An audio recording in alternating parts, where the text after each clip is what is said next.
নাটোর জেলা প্রশাসনের আয়োজনে ২ দিনব্যাপী ৪৭তম জাতীয় বিজ্ঞান ও প্রযুক্তি সপ্তাহ ও বিজ্ঞান মেলা ২০২৬ অনুষ্ঠিত হয়েছে।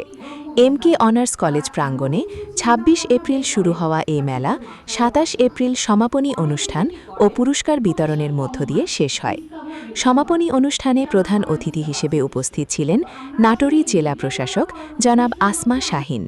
এ সময় তিনি বিভিন্ন স্টল পরিদর্শন করেন এবং অংশগ্রহণকারী শিক্ষার্থী ও উদ্ভাবকদের উৎসাহ প্রদান করেন।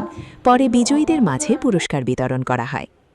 বিজ্ঞান ও প্রযুক্তি মন্ত্রণালয়ের সার্বিক তত্ত্বাবধানে এবং জাতীয় বিজ্ঞান ও প্রযুক্তি জাদুঘরের পৃষ্ঠপোষকতায় আয়োজিত এ মেলায় জেলার বিভিন্ন শিক্ষা প্রতিষ্ঠান ও উদ্ভাবনী প্রকল্প অংশ নেয়। অনুষ্ঠানে বক্তারা বলেন, বিজ্ঞান ও প্রযুক্তি নির্ভর উন্নত বাংলাদেশ গড়তে তরুণ প্রজন্মকে উদ্ভাবনী চিন্তা ও গবেষণায় আরও বেশি সম্পৃক্ত হতে হবে।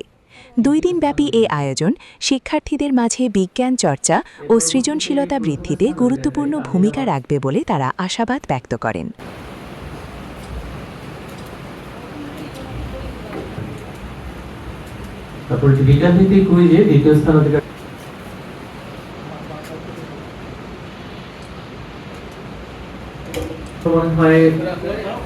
তোমরা জানতে পারোনি, তো আমরা নাম ঘোষণা করছি। এভাবে